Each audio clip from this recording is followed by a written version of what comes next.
All right, let's start on the AFC side. This is a side where we have the larger point spreads. So that's where we're going to go. And I don't know if this was by design, but they go, okay, let's have the two AFC games go on Saturday, and the first game on Sunday is also going to be on the AFC side. We will go in chronological order, and it's going to start with the Chargers. This is supposed to be the most competitive of the three games. The Chargers as a road favorite. We've been talking about this for months. See, the problem is now everybody's on board, and everybody wants to do the exact same thing. And that is why the Houston Texans are a home underdog. Now, Houston and just the league in general, the idea of the home underdog has not been profitable at all this season, Sam.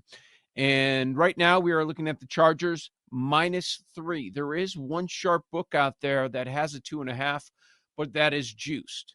We have the lowest total of Super Wildcard Weekend at 43, and the number is 3. No surprise here that the Chargers are a road favorite.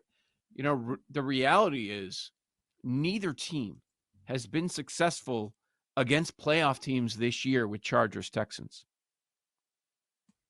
Our priors would say we're going to bet the Chargers. Yeah. Don't necessarily feel that way, though. And this total, even within the last hour, has gotten decked down. So the 43.5s are mostly gone. There's a 42.5 right now on a Monday morning. Do you think that's a little old lady with blue hair betting that in Vegas? No, it is not.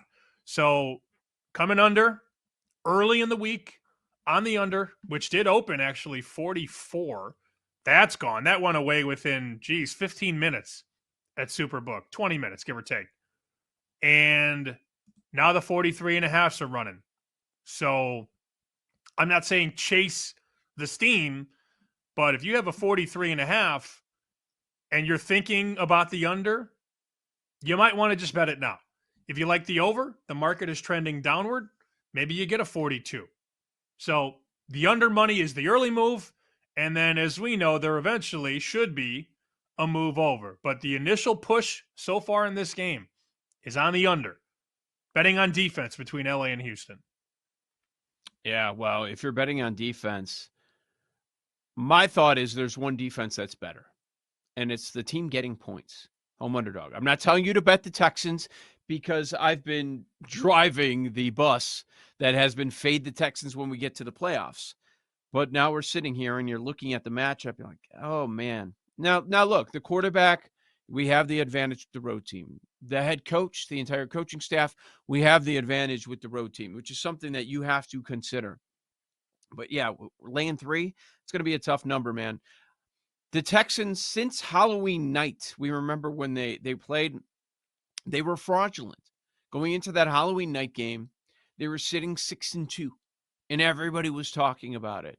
And we were all spot on because then they go 4-5 the rest of the way, and we're sitting here 10-7 on the season. Extremely unimpressive. A lot of injuries on the offensive side. And you want to talk about the regression monster, it has hit C.J. Stroud in a major way. And I know there's going to be a lot of people that say, well, it's not his fault. All of a sudden, Bobby Sloak became an awful play caller. It's not his fault that you have all these injuries with Tank Dell. And then they bring in Diggs, and he gets injured very early on in the season. Nah, I don't buy into that crap, man. The elite quarterbacks are still elite quarterbacks. They still find a way. The talk coming into the season about Josh Allen was that he didn't have any help. Well, Josh Allen's having an MVP-type season. So I would put more on Stroud than people are willing to do right now.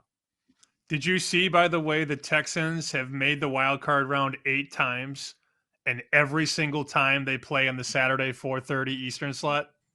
Well-deserved. Every single well-deserved time. Like 8 out of 8.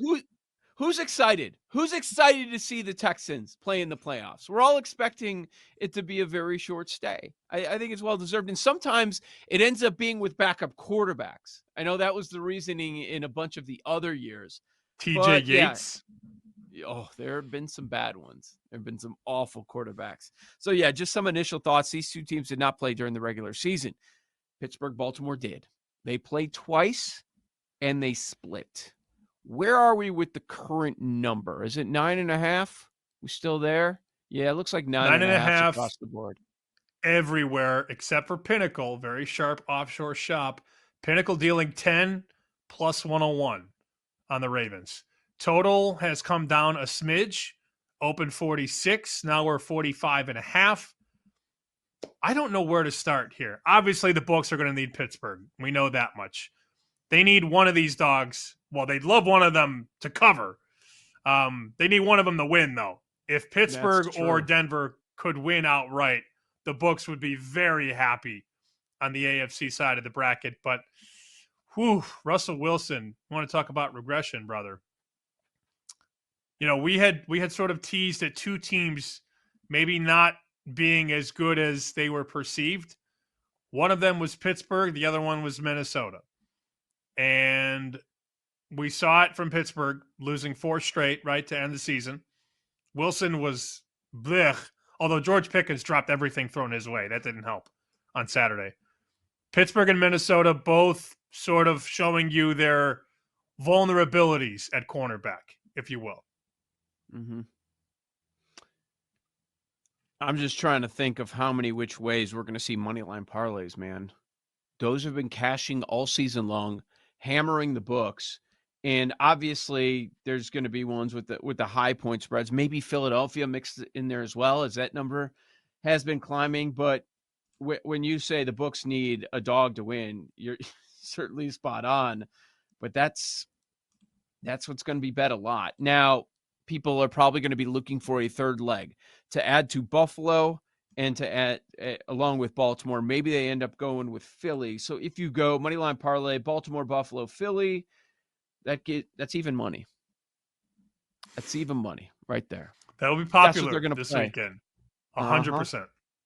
Yep, for sure. Lot to get into throughout the week. The Steelers falling apart down the stretch. No offense. Lamar struggles in the playoffs, but the Ravens have done very well against good teams. Interesting angles there. Detroit, Buffalo has not played this season. Denver. I'm sorry. Yes. Buffalo, Denver has not played this season, but we saw the impressive game by Bo Nix. Chiefs weren't playing anybody. Chiefs weren't showing anything. Certainly something that you have to keep in mind. So Denver finally takes care of business to get into the playoffs. And Buffalo, Sam, is a team that can smoke teams. They have beaten teams by 9 or more 8 different times this year. They have 8 wins of 9 or more points, and right now that's what they would need. They would need a 9-point win to cover this spread at home. This was always a very popular play for several guys I know in Vegas. Take the rookie quarterback, first playoff start, going on the road, and put him in the coffin. Mm-hmm. That's very, very popular with guys that I know. They're going to look to bet against him. We've seen a lot of these 8.5s run to 9. I don't know. JLC asked, do we get to 10? I doubt it. But there will be several people I know that want Buffalo. Anything sub 10, they'll bet. That seems, if you're picking one big point spread to lay it, this seems like the one.